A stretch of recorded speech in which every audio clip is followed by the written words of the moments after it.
أسوة بأقرانه في الدول المجاورة. با وجود تمامی اختلافات داخلی، اما عراقی‌ها این بار در مورد مسئله خروج نظامیان آمریکایی از کشورشان به توافق رسیدند. از دیشب همزمان با اعلام طرح بغداد برای گفتگو با واشنگتن و تعیین جدول زمانبندی شده خروج نظامیان آمریکایی، همه گروه‌های سیاسی اعم از شیعه و سنی و کرد با صدور اطلاعیه‌های متفاوتی حمایت خودشان را از این طرح دولت اعلام کردند.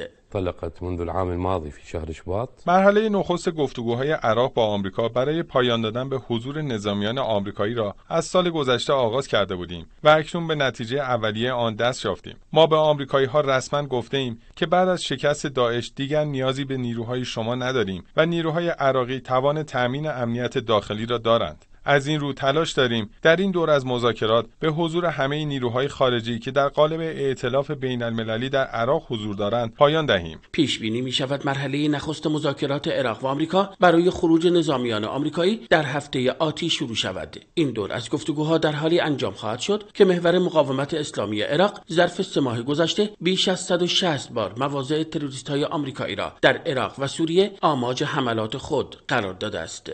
عدم اطلاع من التواجد الأجنبي والقواعد الجنسية والتشوف في العراق. حضور نیروهای بیگانه و وجود پایگاه‌های آمریکایی در عراق دیگر مورد قبول اکثریت مردم این کشور نیست. یکی از عوامل ناامنی در عراق حضور نیروهای خارجی است که بدون اطلاع دولت هر کاری را انجام میدهند. آمریکا در عراق بیش از 2500 نیروی نظامی دارد که این تعداد از نیروها در بیش از 10 پایگاه نظامی مستقر هستند. ناظران معتقدند خروج نظامیان آمریکایی از عراق نه فقط امنیت داخلی این کشور را تأمین می‌کند، بلکه در راستای آرامش منطقه نیز تأثیرگذار خواهد بود. جلال خالدی، خبرگزاری صدا و سیما، بغداد.